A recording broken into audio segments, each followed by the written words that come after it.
ধন্যবাদ ভাই আমিনকে মূল্যবান বক্তব্য রাখার জন্য। সংগ্রামী সাথী বন্ধুরা আমার, আপনারা জানেন এই 17টি বছর যারা আমরা বোর্ডের যার নিজের ভোট নিজে দেওয়ার জন্য যে আন্দোলন করে গেছে বাংলাদেশ জাতীয়তাবাদী দল বিএনপি, ওই সময় আপনার আমার ভোটের অধিকারের জন্য কেউ কথা বলে নাই রাজপথে, শুধু বিএনপির। এখন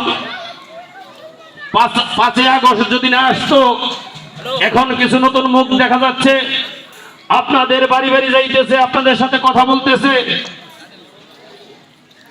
এই কথাগুলো আপনারা একটু বিচার বিবেচনা করে দেখবেন। আমার ভোটের অধিকারের জন্য যারা লড়াই করছে তাদের দিকে একটা দৃষ্টিকোণ করবেন। আর যারা বিভিন্ন যেমন জামাত শিবির আসতেছে, 17টি বছর তাদেরকে কোনো মাঠে দেখা যায় নাই, আজ এসে বলতেছে এরা হেন করছে তেন করছে। বেহেশতি যারা জানি, সকলেই জানি বেহেশতি কিভাবে পাওয়া যায়, নতুন করে বলার কিছু নাই। সাথী বন্ধুরা আমার, আজকের এই উঠান বৈঠকের